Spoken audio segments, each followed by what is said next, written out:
Então, estamos começando aqui com o André Jobim. Vamos ver se a gente consegue convidá-lo. Entrar de novo, vamos ver. A Marta Citone já está nos ouvindo. Vamos ver se o André consegue entrar. Bom dia, Marta. Bom dia. É um prazer ver aqui a minha colega de academia. Quem sabe, Marta, a gente faz uma dupla aqui para você me revezar depois. Vamos ver se o André conseguiu entrar. André Jobim. Vamos ver se eu consigo chamar o André. Se o André conseguiu entrar.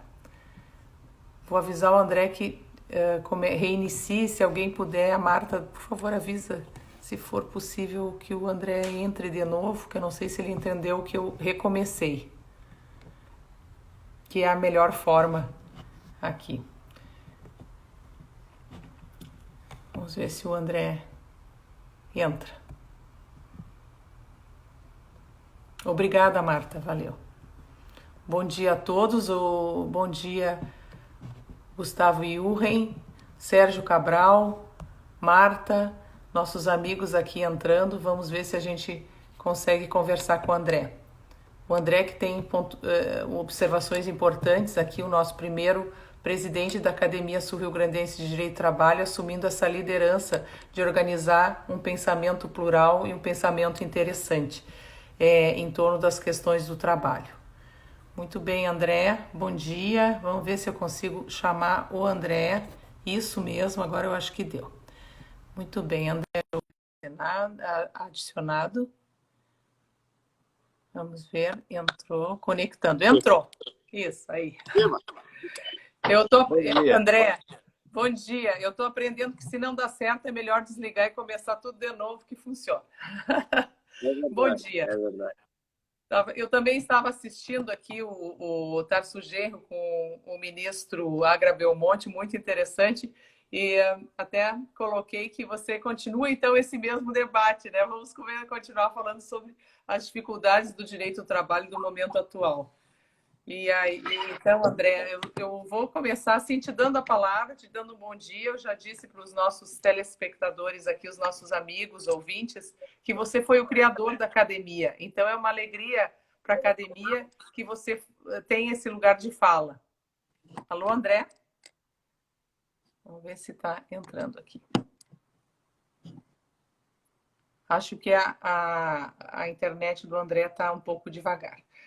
Mas interessante os debates que acontecem agora nessa situação de pandemia, e a gente está realmente revendo todos os conceitos.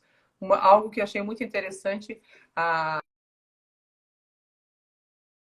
Brasil é uma democracia, é um país social-democrata, e, portanto, seguia pelo preâmbulo. Vamos ver, visualiza, vamos ver se eu consigo transmitir ao vivo com o André. Então, eu gostei muito da menção do Tarso Genro ao preâmbulo da Constituição, que também me chama bastante atenção. Eu já estou tocando ficha aqui, André. Muito obrigada, um bom dia e vou passar a palavra de imediato. Eu gostei muito, adivinha, André, estão me comentando que eu gostei muito da menção do Tarso Genro ao preâmbulo da nossa Constituição, que parece que coloca ali a função social também do trabalho. Né? E da livre iniciativa, e eu diria mais, articula com um princípio que as pessoas não gostam de mencionar, mas ali se fala em sociedade fraterna. Eu acho muito interessante. Talvez a gente possa estudar mais essa ideia. Mas eu queria te ouvir sobre o direito... Me ouve, Zô? Muito bem. Muito bem, que bom.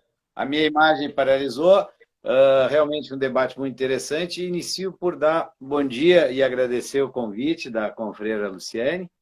Acho que não tem imagem do que eu estou vendo aqui, mas tanto faz, alivio vocês.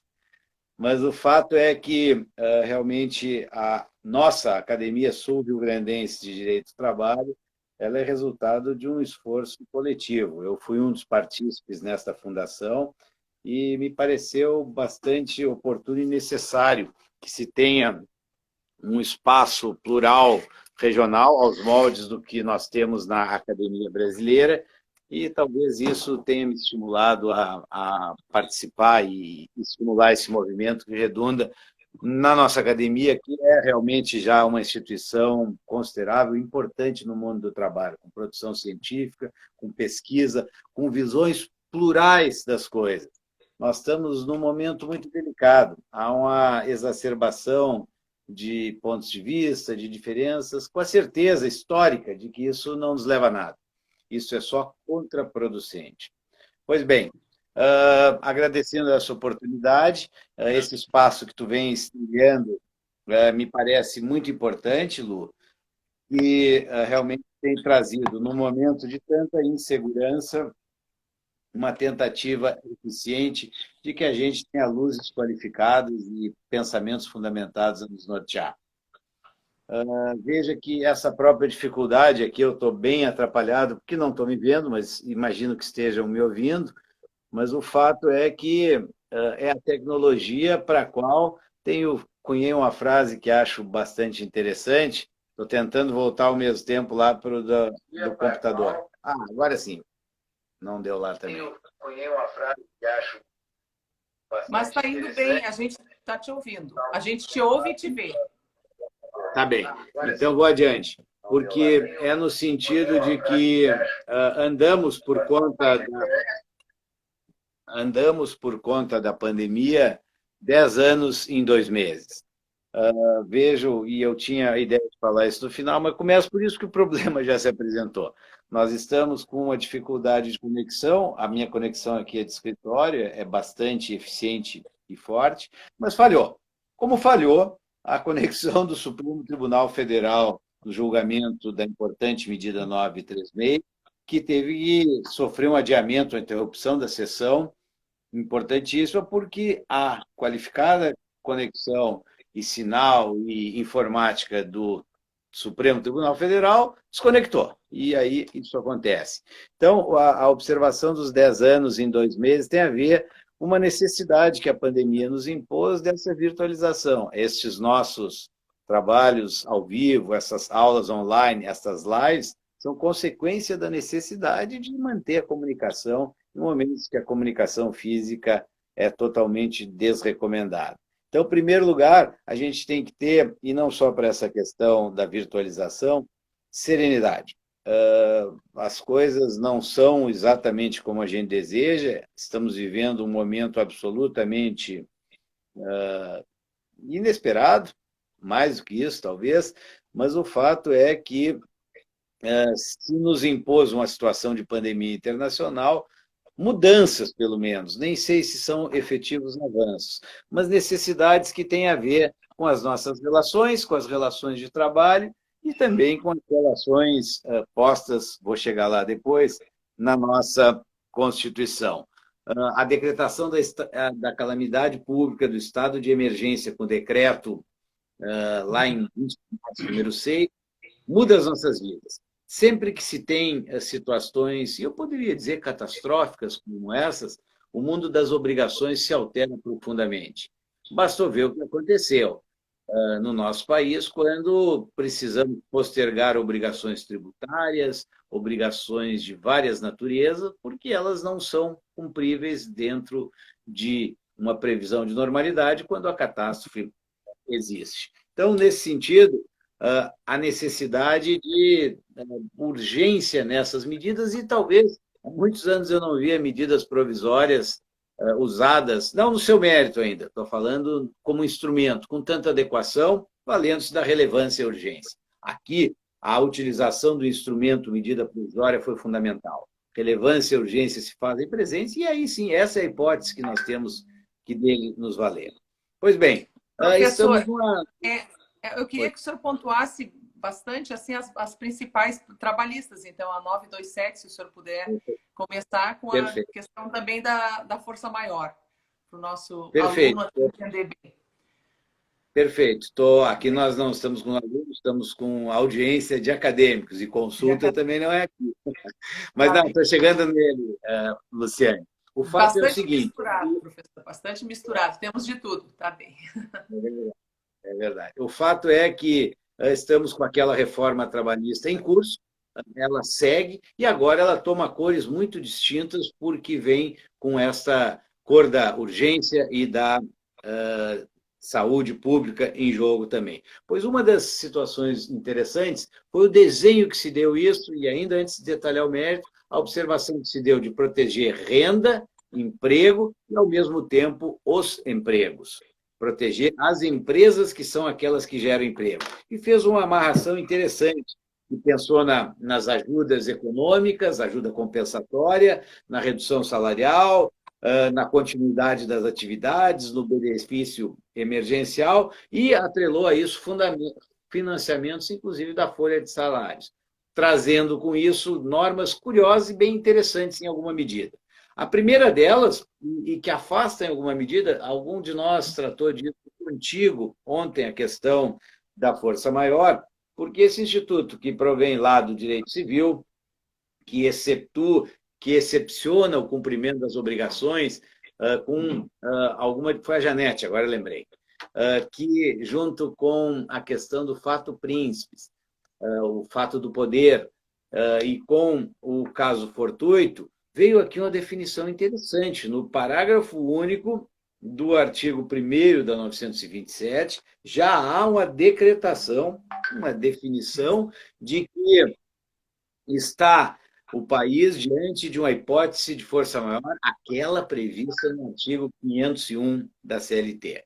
Isso é uma coisa importante. Já no artigo 2º também, mexe com outro cânone do direito do trabalho, que é a questão da aplicação principiológica da norma mais favorável, quando diz no artigo 2º que o acordo individual prepondera sobre os demais instrumentos normativos, legais ou negociais. Vejam que isto é uma avaliação e uma imposição pela regra na emergência. Uma das atenções que nós devemos ter é que todas essas medidas que são agora postas, em alguma medida, adequadamente, pela questão da emergência, que elas sejam restritas ao tempo da pandemia, que não se as imagine para além da pandemia, porque subverte a ordem original e importante das relações de trabalho e da hierarquia das fontes. Mas aqui, nesse momento, a necessidade, especialmente a urgência, assim o fez, definindo esta situação. Isso já vai nos levar, e pontuo no meio do caminho que estou trilhando para traçar a abordagem das medidas, a importância que o nosso direito do trabalho tem. E tem no sentido de continuar tendo, repaginando e revisitando as suas teorias e fundamentos, como, por exemplo, o princípio da proteção. Aqui mesmo, e já na reforma, relativizamos o princípio da aplicação da norma mais favorável. Agora, emergencialmente, mas na 13.467, já lá, em situações em que prevalecia, inclusive, o acordo individual. Mas no que diz respeito, por exemplo, ao princípio da proteção, que sempre esteve focado na proteção de um tipo de trabalho, de uma espécie de trabalho que é o emprego, está na hora do direito do trabalho revisitá-lo. Revisitá-lo porque restou mais do que demonstrado que, para além dos empregados, centro da nossa proteção, estamos diante de um país que tem 50 milhões de informais e outras tantas relações que, ao lado do emprego, constituem trabalho digno e merecem a observação do direito do trabalho. É nesse sentido que há, talvez essa frase, essa expressão não seja boa, mas uma reinvenção do direito do trabalho, no sentido de observar que há tantos agentes no mundo do trabalho que precisam ser observados. Se imaginávamos, e quase chegamos a um sistema de proteção ideal do emprego, talvez a situação mais estável e mais serena de se trabalhar, mas sonhávamos com o emprego europeu, aquele do welfare state, porque lá realmente os direitos abundavam, não conseguimos chegar a isso, e mais, nem o continente europeu os tem hoje em dia. Então, é nesse sentido que nós temos que olhar para frente, sem esquecer do nosso passado, sem esquecer da nossa raiz, mas entendendo a necessidade e a importância da gente reinterpretar a nossa disciplina à luz de um mundo novo. Não, insisto, a interpretação... Eu queria interromper um pouquinho para a senhora continuar seu raciocínio. Alguns colocam digamos, um retorno, digamos assim, nessa problema do direito do trabalho emergencial que agora surge, surge esse debate, estaríamos de volta para um direito do trabalho do Código Civil, como fizeram os alemães ao colocar no BGB as normas protetivas do contrato de trabalho? Estaríamos melhor se lançássemos mãos de outros tipos de regramento? Estaríamos melhor aproximar o direito do trabalho ao direito do consumidor? Estaríamos melhor ao aproximar o direito do trabalho, por exemplo, para esse imenso número de informais que não terá, por exemplo, uma proteção de seguridade no futuro? Seria melhor criar um modelo de flexi-segurança? O que o senhor vê nesse trabalho, direito do trabalho emergencial? Talvez fosse, o que o senhor enxerga como caminho, né, para a gente garantir essa dignidade mínima do trabalhador, né, e aproveitando o gancho do que a gente estava ouvindo, à luz desse preâmbulo da Constituição, sabendo que a nossa Constituição é uma Constituição que protege, sim, o direito social. Então, eu queria lhe ouvir. Perfeito. Em primeiro lugar, para entender que não podemos, é o que eu queria dizer, que não podemos confundir esse necessário ataque à urgência com aquilo que deva ser o molde e o modelo de um direito do trabalho do futuro. Ele deve, sim, e pouco me importa, acho que as tentativas de fazer códigos, das quais eu participei, específicos de direito do trabalho, não resolveram, mas pouco me importa onde se faça isso. O que nós temos é que abrir a nossa cabeça e abrir o nosso foco de olhar e preocupação para abranger não só o empregado. Nós tínhamos e temos o centro da nossa disciplina, é a proteção ao hipossuficiente. Situação essa que no emprego é evidente, mas que nas outras relações ainda pode existir, mas não são únicas. Nós temos que perceber que há outras formas de relação e o direito do trabalho vai ter que partir para um regramento, como já há alguns indicativos da OIT, no sentido de abranger, além dos empregados, outros trabalhadores, sejam parasubordinados, sejam outras figuras novas que aconteçam. A security, eu me lembro que a primeira vez que eu fui à Universidade do Porto, 2008, fui dar uma aula lá, já tinha nas paredes, não só de Lisboa, como da própria cidade do Porto, pichações a respeito da flexi-segurança, mas contra ela, porque naqueles primeiros movimentos europeus não se tinha ainda certeza de que rumos tomar. Pois desde essa data, se discute a questão, mas pouco se andou no sentido de realmente mudar. A economia foi mais perversa e mais rápida no sentido de exigir posições que agora são emergencialmente postas aqui no estado pandêmico. O fato é que a Constituição nos traz, sim, direitos fundamentais e, ao lado da dignidade ao trabalho, traz as questões relativas à liberdade econômica, ao empreendimento e à necessidade de se saber que nós temos um direito que não é do trabalhador, que é do trabalho, que há dois polos necessariamente que participam dele, que é quem dá o emprego e quem faz o trabalho, quem dá o trabalho e quem pratica. E essas posições precisam ser prestigiadas e protegidas. Vinham, ao longo de algum tempo, um pouco desprestigiadas, dando-se uma observação mais intensa ao empregado. O fato é que nós temos direitos de natureza constitucional, de estatura normativa muito próximas, e que, portanto, não se tratou aqui de querer excluir qualquer deles na emergência. Ao contrário, no caso concreto, a aplicação de proporcionalidade, o que se fez, e o julgamento da medida 936 pelo Supremo é um pouco disso, entender que, no caso concreto, sendo as duas preocupações legítimas e normativamente adequadas, precisava se atacar emergencialmente e trancar um pouco daquela interpretação absolutamente protetiva aos incisos do artigo 7º. Vi várias discussões, e, por exemplo, no que tange a esse cerne da discussão, quanto a ser possível ou não fazer isto por instrumento individual ao invés de por norma coletiva. Em primeiro lugar, que a regra da irredutibilidade salarial elevada ao patamar constitucional naquele inciso, ela me pareceu preservada na medida em que não se mexe no salário hora. Primeira observação, eu vou reduzir proporcionalmente o tempo, mantendo o salário hora e os ganhos. E isso que se interpretou, começou a se interpretar que o caminho eleito pelas medidas provisórias feriria a essa norma, não me parece adequado e fiquei com a posição majoritária do Supremo Tribunal Federal.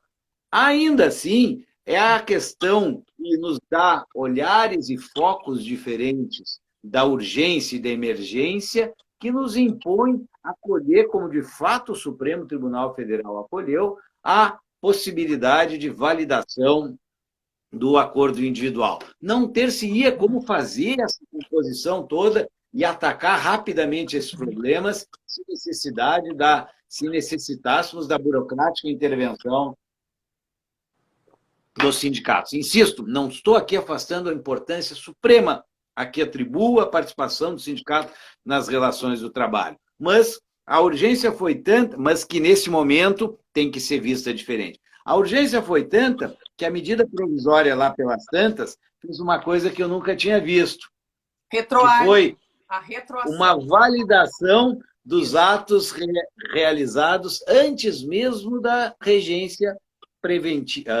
provisória dessas medidas. Então, isso foi um assunto bastante curioso. Todos os estados, insisto, por um afastamento que gerou prejuízo e gerou essa coletiva atuação no sentido de urgência. Mas há o caminho escrito ali, justamente do acordo individual.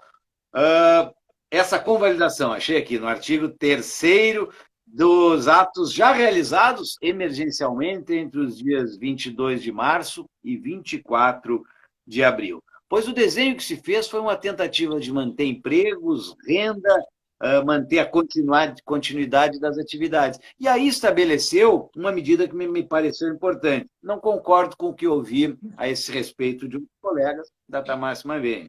Acho que, ao estabelecer no artigo 10º da 936 a garantia provisória de emprego, a fez adequadamente. Ouvi alguns colegas dizerem que isso não funcionaria, que seria uma garantia provisória relativa, porque ensejaria troca por indenização na ocorrência desta despedida, ao invés de reintegração. Não posso concordar. Por quê? Professor, então, deixa eu aproveitar para ver o seu entendimento.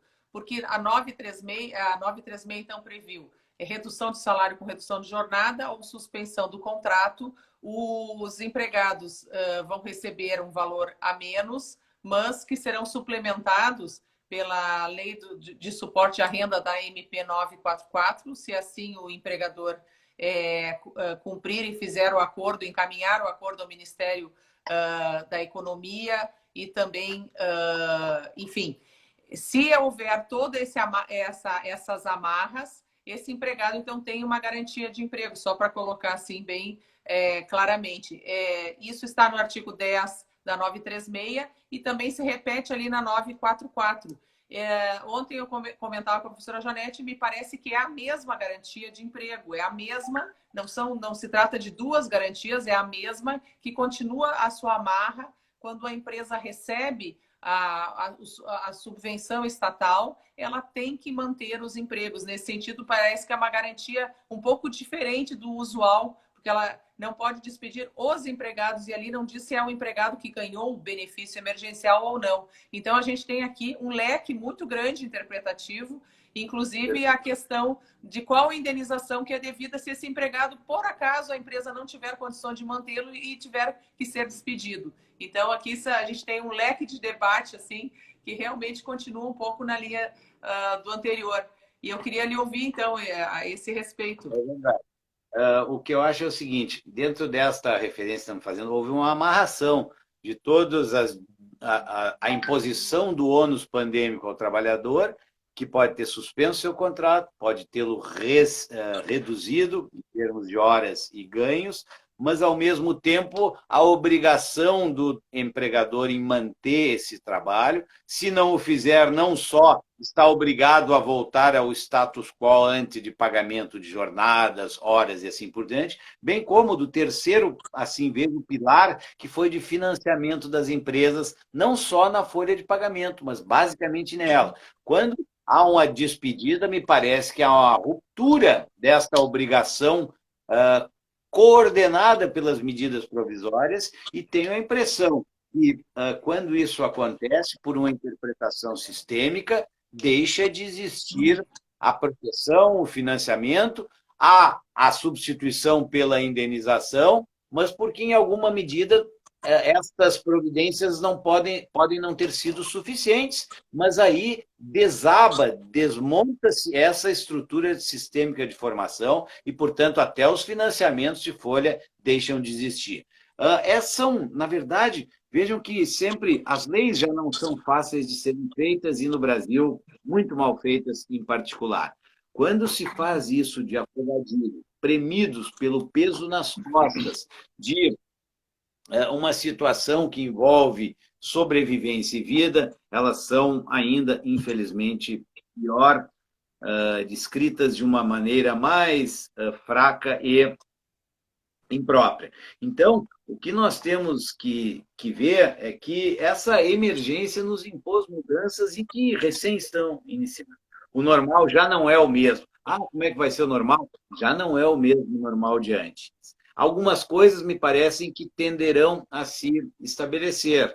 E começo pela mais frágil delas, ou menos importante, e que todos nós concordaremos, que a medida toda prestigia a comunicação contemporânea. Fala nos meios eletrônicos dessas notificações, de avisos, de comunicação ao empregado, o que é uma necessidade. Esta tecnologia tem que ser em nosso favor, e para isso se mexeu na forma, não só no teletrabalho, instituído originalmente pela 927, em acréscimo, e vejam que comparação interessante, está aqui uma matéria da excelência da professora Denise Pincato, mas uma matéria interessante, que com a reforma não só excluiu o teletrabalho da jornada e das horas extras pelo inciso 3º de 62, mas naquele alfanumérico do 75, fez o caminho da via coletiva e do acordo contratual. Aqui, na medida provisória pela urgência, tratado de maneira totalmente distinta, podendo não constar em contrato de trabalho, não constar em aditivo contratual, justamente pela urgência. Também a urgência mexeu na concessão das férias, há discussões se tem que pagar o adicional constitucional ou não, porque há fruição de férias, independentemente da disposição que fez a medida provisória, e questões delicadas, no sentido da questão da suspensão das exigências das medidas de higiene e segurança do trabalho. Se não me engano... Aqui já teve uma decisão, né? Aqui já temos uma decisão do Supremo que relativizou, né, esse, ao menos em sede de liminar, não é? Isso é a ADI 1204? Sim. Me parece que essa ADI já relativizou e que suspendeu também a eficácia tanto do artigo 29 ali como o artigo 31, que é a questão da... Monocraticamente, hein, né, doutora? Ainda estamos monocraticamente. Sim, mas são dificuldades visíveis de interpretação aqui à luz da Constituição. Mas é interessante, professor, esse seu nível de raciocínio com relação à urgência.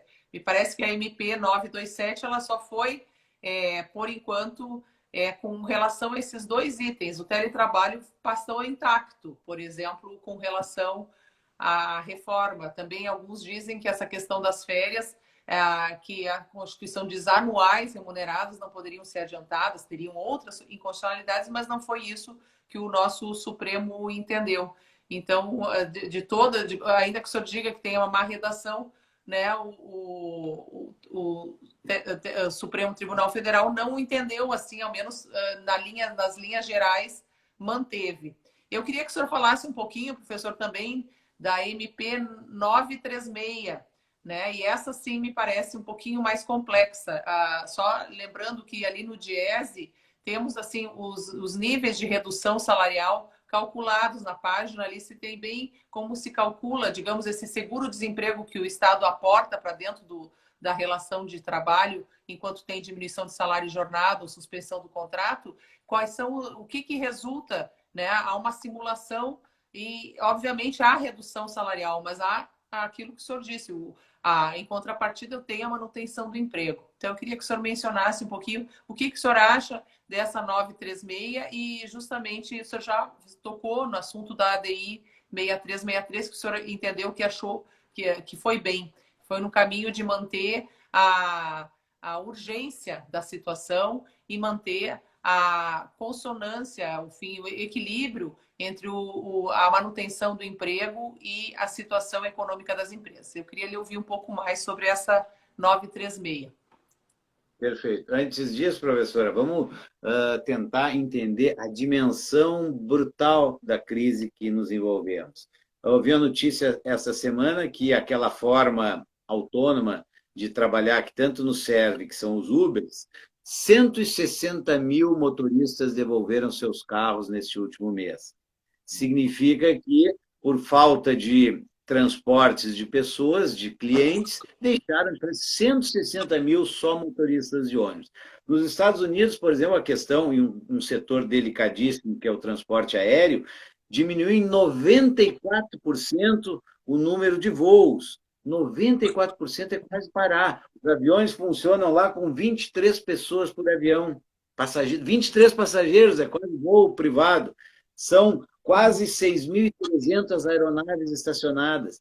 A JCPenney, que é uma grande companhia norte-americana, já pediu concordata e outras tantas lojas de departamento. As lojas do shopping do Brasil inteiro, à exceção, me parece, de Santa Catarina, não podem operar pela proteção à saúde. É da maior dimensão a crise econômica e, por isso, isso não nos pode fazer, e aí eu vou aproximando um pouco da conclusão a que chegou o Supremo Tribunal Federal, não nos pode dar caminhos ordinários de interpretação.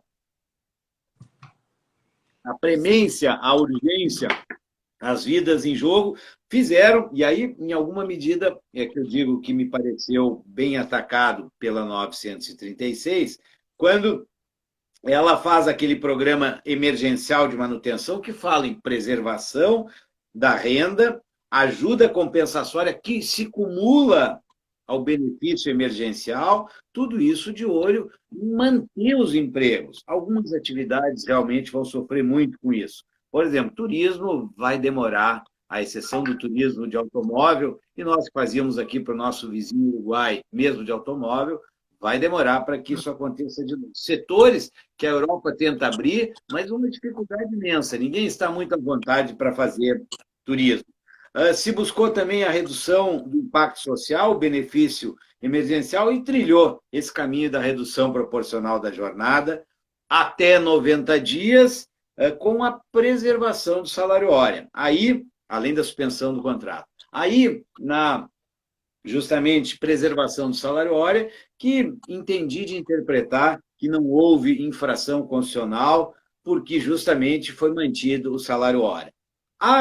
Essa questão se submeteu a julgamento no Supremo Tribunal Federal, que monocraticamente, não gostei da liminar do ministro Lewandowski, muito cheio de boa vontade, mas muito cheio de impropriedades, data máxima vem. De qualquer sorte, isso foi a pleno rapidamente, foi importantíssimo, e validou o acordo individual como medida emergencial, como medida, na minha visão, nem haveria infração constitucional. Mas, ainda que houvesse, isso seria tolerável, com uma relativização necessária para fazer frente ao enorme, ao gigantesco problema que se fala que comparável até em dimensões maiores que a quebra da Bolsa de 29.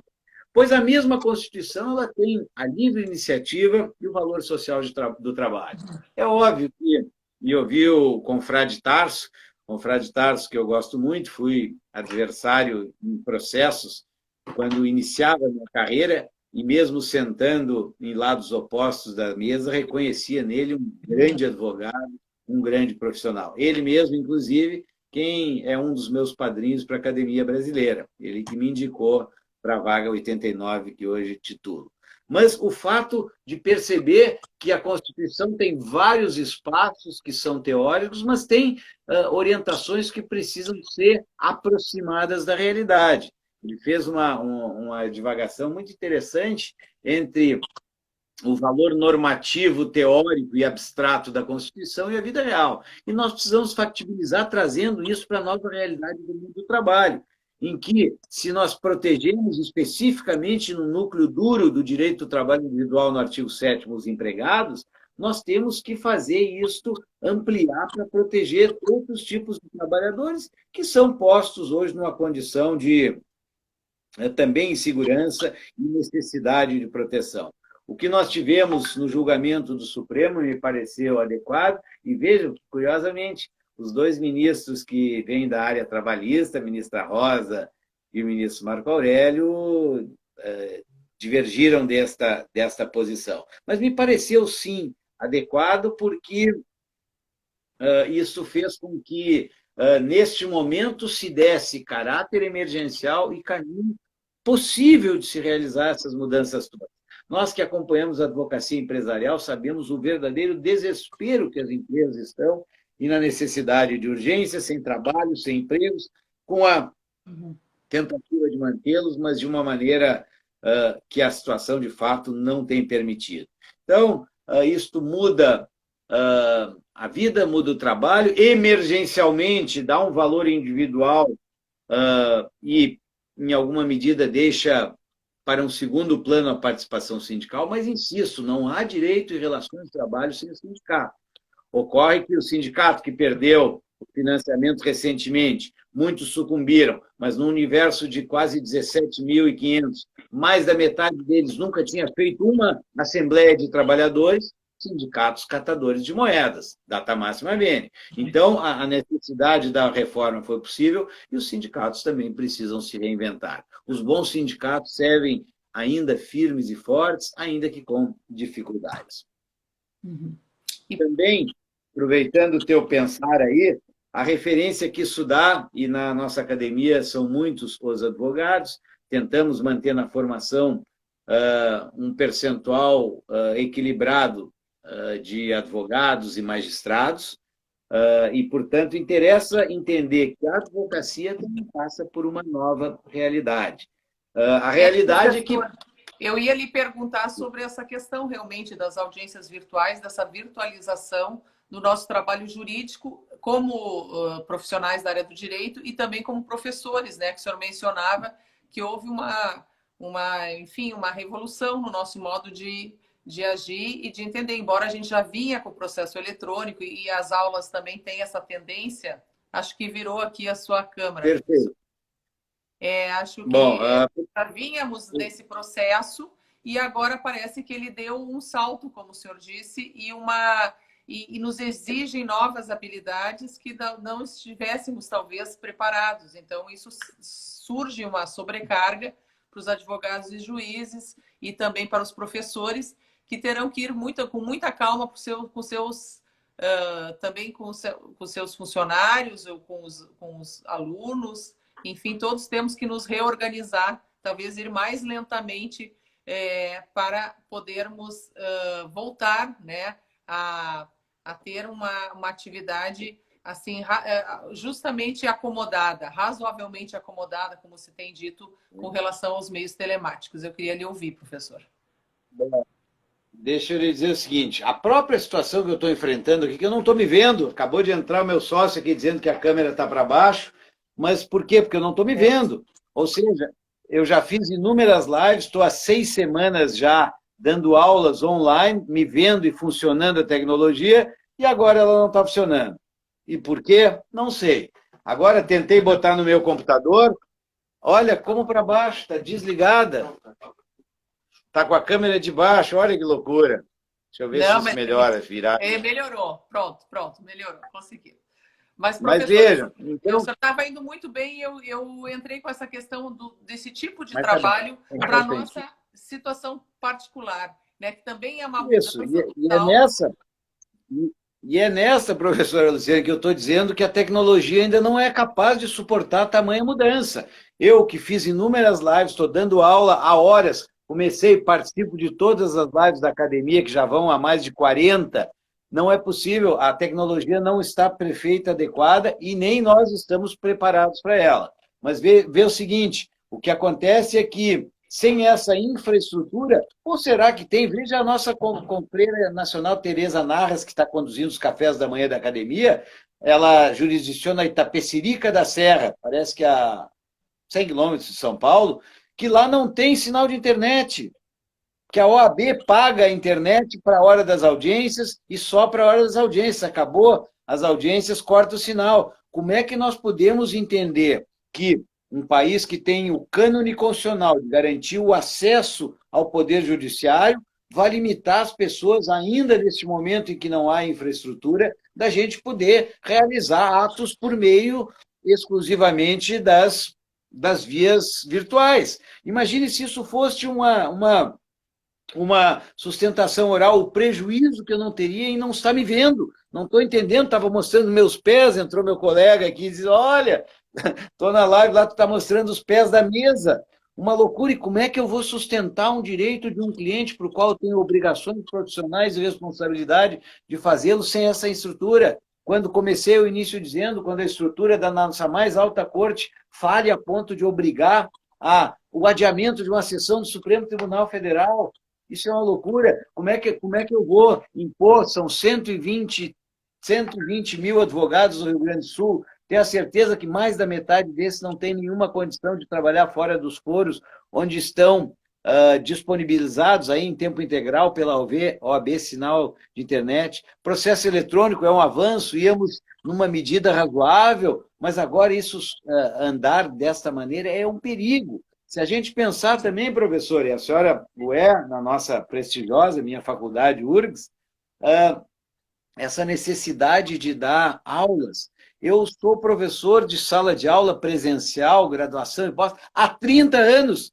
De um mês para o outro, eu passei a ter que abrir um canal no YouTube, comecei para participar das lives a ter um Instagram, que não queria, sou mais privado. Questão pessoal de cada um, sei que é importante. Mas tive que fazer acessos a uma plataforma na PUC, que é o Moodle, fazer gravações, passadas as primeiras 4 semanas, já nas últimas 6, fazer aulas ao vivo, onde se tem, claro, o dever de gravar e jogar na plataforma da universidade para cada um assistir no horário que quiser, porque em aulas de 60 pessoas eu tenho 5, 10 alunos ao vivo. Eu tenho... E a necessidade, a outra, misturando um pouco a academia com a advocacia, sim, desculpe, e a senhora é juíza, mas nós já temos ao vivo, na sustentação oral, a poucos metros dos julgadores nos tribunais, alguma dificuldade de manter a atenção das excelências no que estamos dizendo. Muitas vezes interrompo a sustentação para dizer que, olha, não é possível, Vossa Excelência concorda, para chamá-los a atenção. Que dirá isso à distância? Que dirá isso por meio de um computador? Não me parece que nós estejamos ainda preparados para este empurrão que os tribunais estão dando. O nosso TST, puxados pela querida confreira da Academia Sul-Rio-Grandense de Direito do Trabalho, ministra Maria Cristina Peduzzi, nossa gaúcha de honra, aqui, primeira mulher presidente do TST, fez a primeira sessão virtual do tribunal, como fez junto com o Cláudio Brandão e com o Agra Belmonte. Excelente, mas isso não pode ser uma obrigação. E mais, na forma como está pondo a responsabilidade do contato e da conexão para o advogado. Isso me parece injustificável. Eu tenho, e a própria colega começou dizendo... Só para lhe colocar aqui, ó, a gente tem a seguinte pergunta, ó, que é do Jorge Araújo, também colega aqui, juiz do trabalho da 4ª Região, que coloca o seguinte, que também trabalhava no Sejus, que, portanto, sabe as dificuldades. Na audiência presencial, frequentemente temos incidentes, como falta de luz, por exemplo. Não seria melhor fazermos ao menos o processo em que for possível? Bom, ele está dizendo que há também incidentes, né? Mas o quanto podemos contornar. Quanto a isso, professor André, eu fiz 3 audiências, tá? E 2 renegociações de acordo que foram muito úteis e importantes com a repactuação do prazo para o pagamento do acordo. Uma terceira teve que ser adiada para termos mais elementos, mas o que a gente tem visto, ao menos nas resoluções do CNJ, que eu acho importante, é que se faça na medida do possível para que o acesso à justiça seja garantido e que haja o menor dano possível. Então, acho interessante assim essa calma, essa parcimônia nesse momento de dificuldade que todos estão enfrentando, né? Eu Perfeito. ouvia também a desembargadora Tânia Reckzigel, que agora é conselheira do CNJ, apontar nesse sentido. E a ministra Maria Cristina também falava no dia 13 de maio exatamente isso, que na medida do possível, cada juiz tem que ter essa possibilidade de ver o que é o que é melhor fazer para garantir um processo justo, a paridade das armas, a democracia no processo, que todos sejam ouvidos. Então a gente vai muito devagar. Uma sessão, enfim, uma audiência, ela se torna bem mais demorada e bem mais complexa. Mas, enfim, se está fazendo dentro do possível, né? Então, acho que essa pergunta do Jorge... Não tenho dúvida e não quero ser mal interpretado, não sou contra a tecnologia. Mas, por óbvio, eu que vivo da advocacia tenho uma visão muito diferente de Vossas Excelências. É óbvio que é muito importante andarmos para o processo virtual e para as audiências nesse sentido. Os incidentes físicos, o doutor Jorge é um experiente magistrado, eles são estatisticamente desprezíveis, incomparavelmente aos incidentes virtuais, por assim dizer, de conexão. Mas, insisto, eu não sou contra. O que me preocupa é o fato de que não podemos, e não me sinto muito seguro quando a minha colega, a doutora Luciana, refere que o senso de possibilidade está ao talante de cada julgador. Acho que esse senso de adequação e de obrigação da utilização desses meios não pode ficar ao encargo de cada julgador. E tem que ter a regra, tem que ter a lei, ele tem que ter a medida que nos oriente e nos dê segurança. Eu não posso começar uma audiência, ora com o doutor Jorge, ora com a doutora Luciana, sem saber o que vai acontecer. E dizer para o meu cliente, olha, não sei o que vai acontecer, porque a doutora Luciana e o doutor Jorge andam muito serenos e conseguem bem conduzir aquilo que lhes parece justo para a condução paritária do processo, equilibrada, confio muito neles. Mas e um outro juiz que eu não conheça, que eu não saiba quem é? Como é que eu posso ter essa insegurança para conduzir o direito do meu cliente? É essa preocupação que me faz. E me obrigar, por exemplo, a ter a obrigação de fazer uma sustentação oral por meio virtual. Obviamente, agora, por exemplo, com essa possibilidade no TST, vou fazer muito mais sustentações, por quê? Porque eu não tenho que passar para o meu cliente o custo de me levar, me alimentar e me hospedar lá e me trazer de volta. Eu vou fazer por aqui, mas não tenho dúvida que ele não tem nenhum pingo de comparação entre o convencimento presencial que se possa ter na frente do julgador, já dei o exemplo das sustentações orais, que muitas vezes os advogados não são ouvidos, e todos nós sabemos disso, não estou fazendo nenhuma injustiça exagerada, mas é importante, insisto, nós vamos caminhar para isso, mas nós temos que ter uma serenidade, essa serenidade não pode passar pelo critério de justiça de cada um, e eu adoro os seus, professora Luciane, mas não tenho certeza que são os meus, e nesse sentido nós precisamos de uma regra, nós precisamos ter a certeza de dizer para o meu cliente, olha, isto deve acontecer previsivelmente numa audiência. Tentamos fazer isso, mas o entendimento do magistrado foi diferente e eu fico passando por um mal profissional, essa responsabilidade que não pode se atribuir à advocacia. E eu acho, esse caminho é inevitável. Eu estou fazendo, quem sabe, uma resistência aqui para que se melhor fundamente as mudanças. Elas estão aí. E eu não estou desconforme com elas. Eu estou prazerosamente dando minhas aulas online, perfeitamente, são cansativas, porque eu falo praticamente para uma câmera. Cada vez que eu faço uma pergunta para ver como é que estão os assuntos, e na aula eu iria pessoalmente olhar no olho do meu aluno, demora 1 minuto ou 2 para ser respondida, então não é exatamente a mesma coisa, e insisto, nós precisamos Professor, de relações diretas. assim, temos a resolução 318 do CNJ, que dá muitas orientações. Agora a gente tem o lockdown e o CNJ suspendeu, de novo, os prazos e as audiências no Rio de Janeiro por conta disso. Cada estado terá que verificar a sua situação concreta. Temos as normativas dos nossos tribunais, então é realmente uma situação bastante complexa. Ontem mesmo temos a edição da medida provisória 966, que fala da responsabilidade dos juízes, enfim, de quem exerce cargo público, cargo administrativo, porque o juiz também exerce cargos, também administrar a justiça. Então, nós estamos assim tendo que correr atrás, entender o que dizem essas normativas e tentando, como o senhor disse, também nos resguardarmos. Não queremos que alegações de uma má justiça ou de uma má distribuição da justiça nos recaiam no futuro. Então, todos estamos, eu diria, vulneráveis e temerosos. Por isso mais nos une do que nos separa e nos leva à nossa...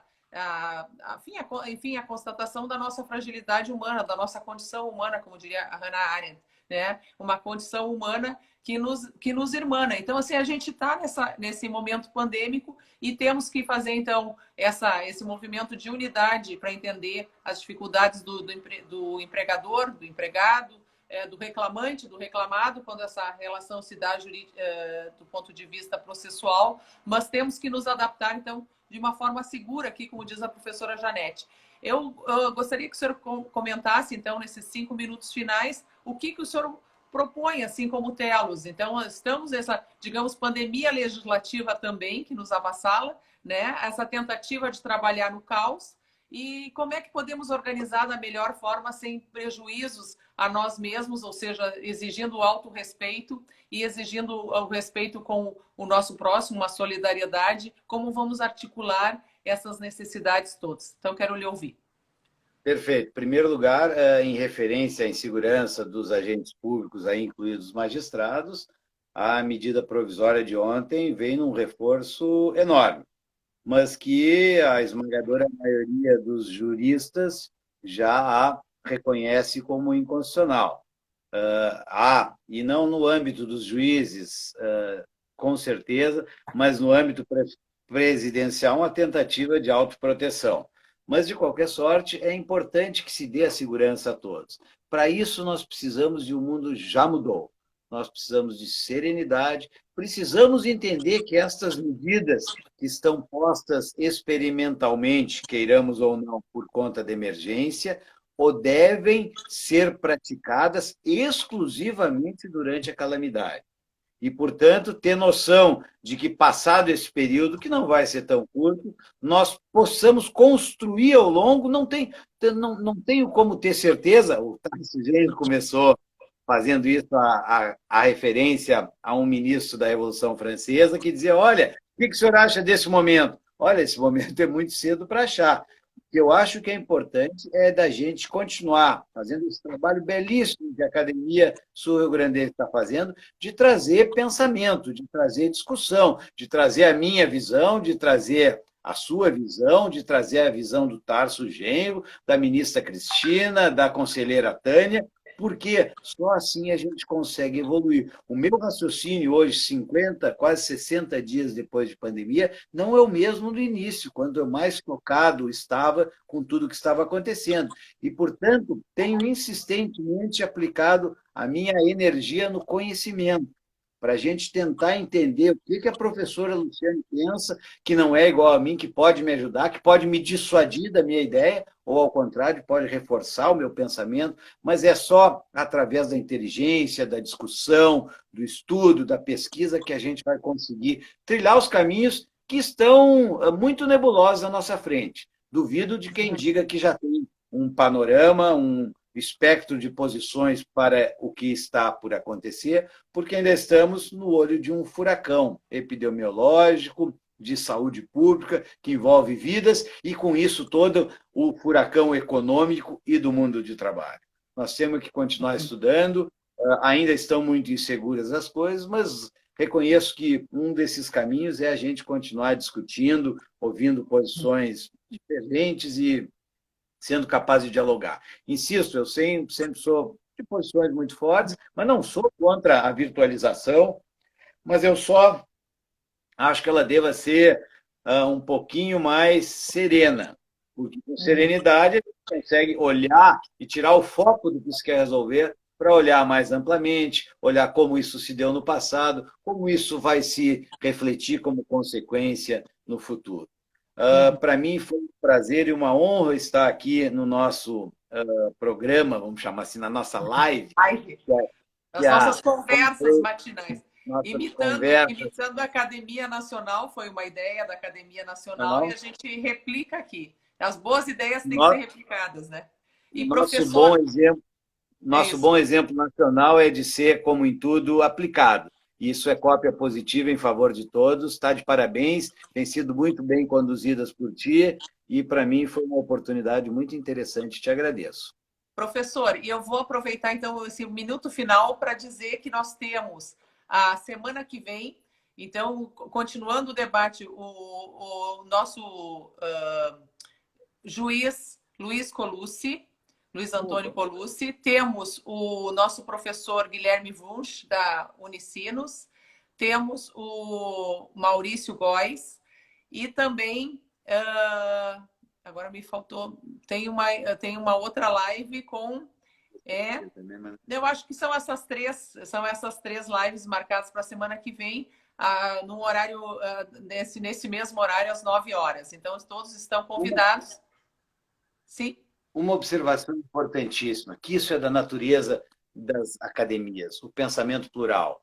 É ótimo que não pensemos todos da mesma maneira, senão seríamos uma instituição sem reflexão e sem propósito. É essa disparidade, essa diferença saudabilíssima que nos une pela amizade e pela confraria que faz a gente ter o caminho começado, bem trilhado, conduzido muito bem hoje pelo professor Gilberto e na próxima gestão pelo professor Raimar, uma academia que tem pluralidade. Pluralidade é a essência do desenvolvimento. Estamos todos de parabéns. Temos ouvido nas tuas lives pensamentos de advogados, membros do Ministério Público, professores, juízes. Isso é muito importante para a gente tentar melhor desenhar o que está aí à nossa frente e que nós devemos ser partícipes nessas mudanças. Muito E obrigado. talvez, professor, muito obrigada. Vou já fazer o convite aos outros acadêmicos inicialmente, depois a nossa ideia é abrir para quem não é da academia também que debata conosco, e que estamos pensando em organizar a segunda revista do ano, desse ano,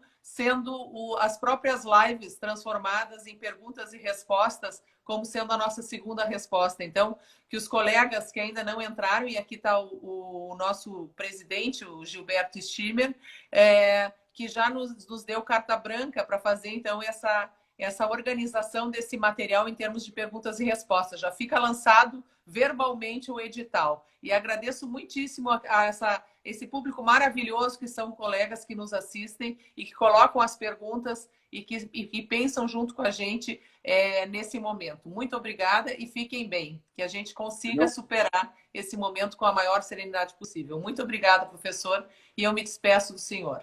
Obrigada. E que Não a consigo nem tecnologia... agradecer a ninguém porque não vejo. Não consigo bom. nem agradecer porque estou falando por um telefone, mas agradeço a todos que estiveram conosco. A tecnologia essa das sustentações me deixou na mão aqui. Desculpa. Bom dia, então. Até logo, que a Bom tecnologia nos dia. ajude. Até logo. Tchau, tchau. Abraço, boa Abraço. sexta-feira Tchau. a todos. Tchau.